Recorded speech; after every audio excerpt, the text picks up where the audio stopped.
After sating Ashley's craving for waffles, we went to the 16th Street Mall to deal with my fascination for one of the geniuses of the 15th century. Like his contemporary Michelangelo, he's famous for a painting or two, but I was interested in the mechanical devices he sketched up. It is estimated that he had 40,000 pages of notes about his ideas, though only 14,000 of them have been recovered. Shown here is a catapult that is made more effective by leaf springs.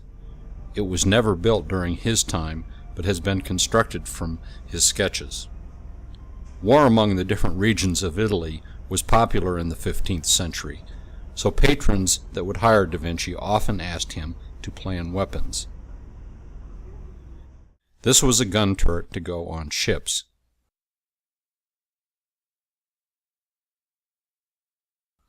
When defending a castle, it was useful to be able to push off the ladders set up to scale the outside wall. This mechanism used a lever and a crank to accomplish that purpose. At sea, a boat with a double hull was more likely to survive.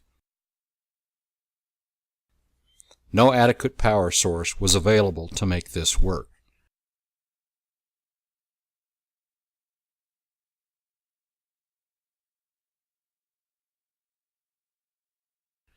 There were inadequate materials during that age to make life rings or parachutes.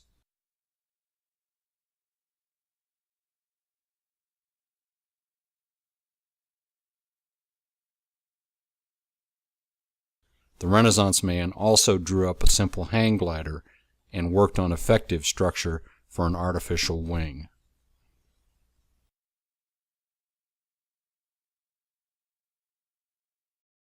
To make existing devices more efficient, Da Vinci conceived ball bearings, though there was no way to manufacture them with metal or of the size that would be useful.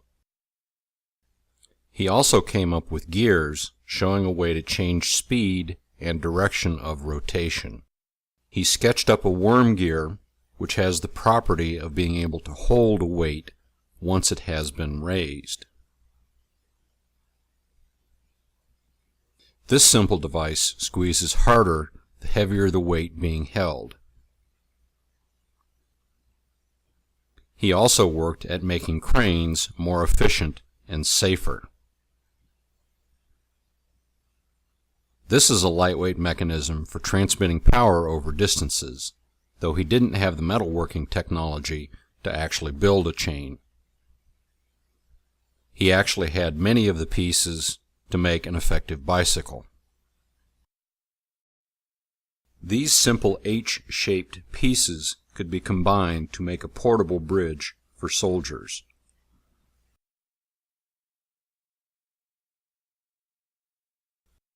Da Vinci came up with a way of turning rotary motion into back and forth motion that is reflected in crankshafts in steam and gasoline engines today.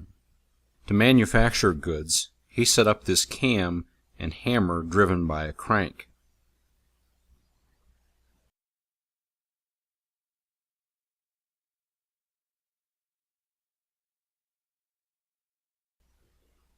To smooth out motion or store it, he had this ingenious flywheel before the days of industrial metalworking.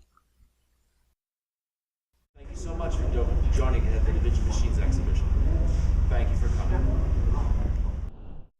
Thanks to Leonardo da Vinci for recording his genius, and to Mark the tour guide for operating the machines for us.